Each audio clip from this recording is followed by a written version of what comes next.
How's it going? I got another quick casual commentary for you. Today we're going to be talking about Jhala, why Jhala is super strong and not a lot of people are talking about it. Not a lot of people were aware, I think, of the big changes to Jhala, so yeah, let's run it.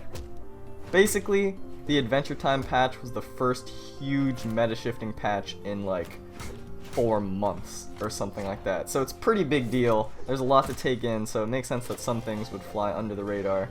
I know a lot of pro players have been talking about Lin Fei potentially being the best character in the game because she's got that dare into sidelight into neutralite or dare into sidelight into neutralite or downlight true combo. So potential best character in the game with Lin Fei. Asuri has got that setup into downsig that covers like a bunch of dodges, sidelight into downsig on Katars, and then sword getting a buff, so Asuri on the up and up. Mordex is worse now, Gauntlets got nerfed, Scythe got nerfed, so all that talk, but I don't really see a lot of people, other than a few, like maybe Noelle, and yeah, I don't know who else is really picking up Jhala, but not a lot of people are talking about her. And she received a pretty huge buff in the patch.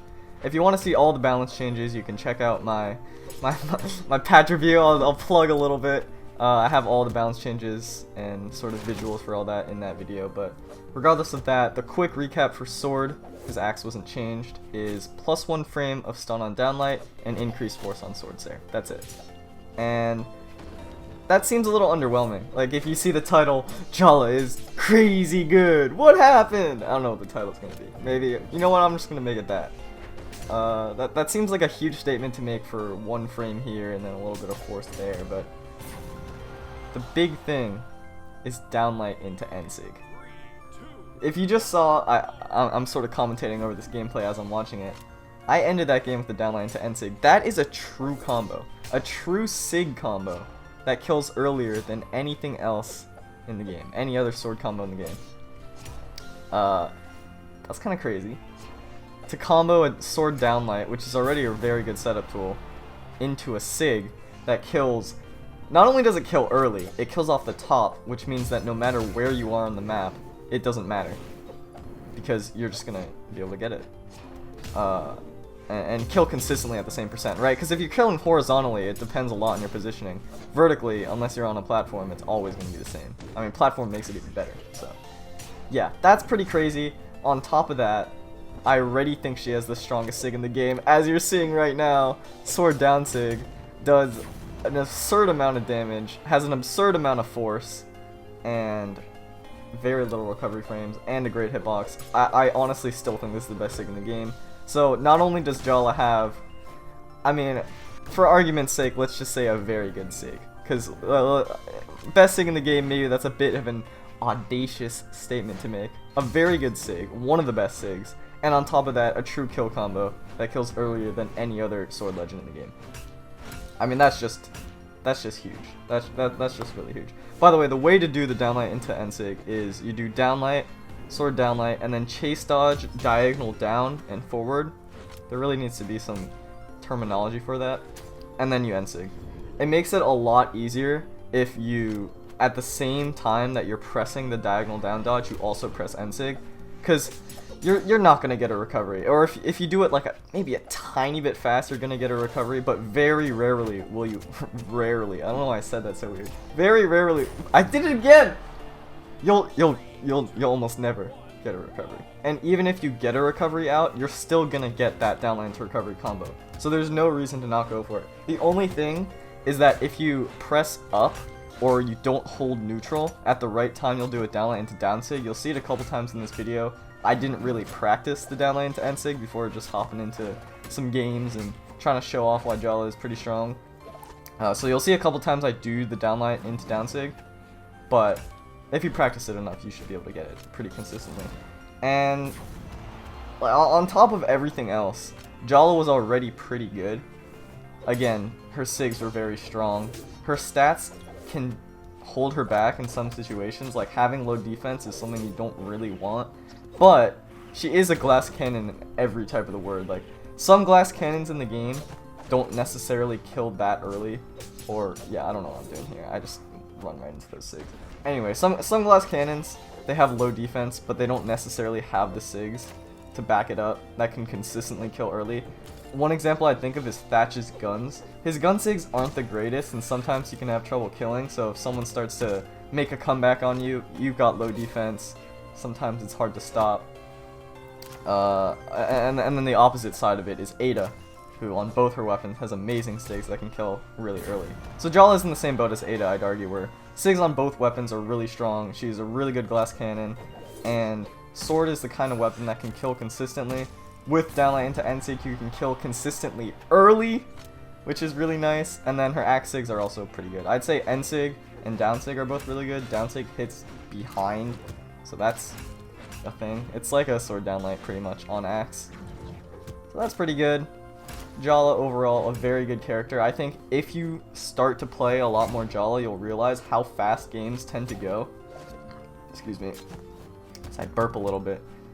Regardless of whether you win or lose, someone's gonna die really early. That's what I was realizing in these games. Like, they're either 1 to 2 minutes each, about. So that's pretty good. I missed my dash on the platform there, which is a little bit unfortunate. But yeah, I don't really see that many people talking about Jhala. Maybe it's because of her axe. Axe is not seen as the strongest weapon at top level play. I know at lower levels, people really think it's super broken and everything. I do not know how I'm not dead to all of these Kaya SIGs, but you know. Sometimes the enemy having low strength is good for you. But yeah, maybe it's because of the axe. But another thing that I really think boosts Jhala that held her back previously was the matchups. So Gauntlets were pretty much agreed upon by the pro scene pretty universally as, if not the strongest weapon, the second strongest weapon in the game. And I think Gauntlets just destroy Axe. Like, I think they have such a good matchup into Axe. Off stage, you can nair in the middle of the recovery, just gimp them super early. On the ground, they can contest Axe sidelight with downlight, and the Gauntlets get a better punish out of it. And then just being up and close against Axe, which typically has slower hitboxes, and Gauntlets, of course, being mega quick and controlling a lot of the stage just by moving around with nairs and everything. I think they had a really good matchup into Axe. And Gauntlets being slightly worse now. Now I'd still argue they're stronger than Axe, but that's a whole nother deal. But obviously the weapon that you're bad against getting nerfed is good for you. On top of that, Katars are in the meta right now, and I think Sword is actually pretty good against Katars. At least alright against Katars. It definitely has the tools to wall them out. You've got the Neutralite, which can catch a lot of the downlights and the falling nairs and everything. And you've got Neutral Air to juggle the Katars, who, you know, they can get down with Dare, they can get down with Nair, but your hitbox will basically out-prioritize everything. So it's definitely got the tools to deal with Katars. You can space the sidelights, hit them with a downlight true combo and all that. So yeah, I think Jhala is definitely on the rise. At least in terms of how good she is. I don't know how much she's being played now, because again, I don't know how many people were aware of these changes. You know, maybe everyone is, and all my comments are gonna say, like, I knew about this change the day one, and I've been playing Jhala. Okay, well, my bad. I didn't see your comment. I'm sorry. Or I didn't see your comment before. But yeah, that's sort of the main thing about Jhala. She got buffed. She got a kill combo. Her weapons have better matchups now than they did in the previous meta. I think on top of that, higher strength legends, or legends that can kill a lot earlier, are on the rise. Like, you'll see legends with super good SIGs played more frequently than those that might have better weapons, if that makes sense, or can kill consistently early. Because SIGs, well, I'll put it like this. When people talk about Brawlhalla balance, or when pros talk about it, they basically say every legend is super good, every legend can win a tournament. And oh, there I missed the downlight into NSIG there, because I thought if I did the chase dodge diagonal down, I would go off stage. I try to mix it up with something. Anyway, they say like it's very well balanced. Tier lists will only tell you so much. Blah blah blah. I mean, it's a universally held opinion at top level, pretty much. And the reason for that, I mean, among other things, Brawlhalla is very well balanced. Whether or not you agree with that, you know, that's your own thing. But one thing you can't deny is that the core gameplay of every single character in the game is exactly the same. You have the same fall speed, the same jump height, the same dodge timer, You even have weapon overlaps. Like half of your moveset is shared with another legend. That is huge. But the thing that separates them, stats, of course, but I'd argue the bigger one is SIGs. And if you have good SIGs, that is such a huge asset as a character, because you have something that nobody else has, which is, or an option nobody else has. In Jhala has an option that no other legend has with that downline to end SIG that can kill, I don't know the exact number, maybe it was like 130 or something. But you'll see later in this video, I'm pretty sure, I kill a Thatch in orange on Apocalypse. Like, that is crazy. Apocalypse has one of the highest ceilings of any map in the game, and it kills in orange. That is insane. That is crazy. And it's on sword too, which can get that starter, you know. But anyway, yeah, the core gameplay of every legend is literally exactly the same. That's why the overlap and balance, you know, overlap in tiers, I mean, you'll see like S tier, S minus tier, whatever. I'm not referencing anyone specific, you know. Boomia's made tier list, Caustic has made tier list, but there's a reason why everyone says the game is very well balanced. So that's why having SIGs to have that little bit of uniqueness is really, really important. And then obviously stats are like the thing on top of that. Like Queen Nai is an example of, Queen Nai is the most extreme example, because she has good weapons, very good SIGs, but terrible stats.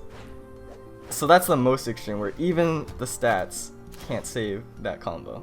At least in my opinion, you know, you might think something else. But yeah, either way, even the slowest characters have the same fall speed, the same jump height. You compare it to Smash and you realize that the character archetypes being exactly the same makes balancing the game so much easier. Because you don't have to worry about weight classes, you don't have to worry about like gravity and combos or anything like that. Every combo on every legend is gonna, like, whenever you hit the combo starter, the follow-up is gonna be the same. For the most part. Obviously, for strings, speed might actually affect it. For scythe strings, speed is actually a very big deal. But that's a whole nother story, that's another topic.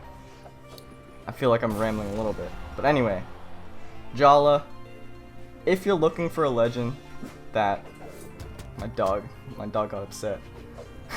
If you're looking for a legend that can consistently kill very early, is actually very fun to use. I surprised myself. I didn't think Jhala was I don't have that much time into Jhala, so yeah, that was pretty fun.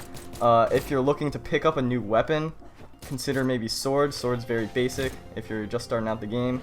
And if you just want to practice a cool combo that's unique to a legend, I'd recommend picking up Jhala, because this downlight end sig is very satisfying to hit. It's extremely strong. Sword down sig, by the way, you can win like games off of only down sig. Now, obviously not only down sig, but I mean, you saw the one against what was it, the Artemis on Duplex Arena, that test map. I was using down sig, I landed like 4, and that was death. Like, that's crazy. That's just insane. I think Sword down sig needs a little bit of a nerf. I think Sword end sig needs a little bit of a nerf for this, or at least Sword downlight, get that -1 frame and stun, revert it so you can't do it anymore. But anyway, that's another topic. That's balance. I don't want to make this video too long or ramble for too long. I feel like I've already been doing that. So Jhala's good. She's got some good stuff, and I'll see ya in the next one.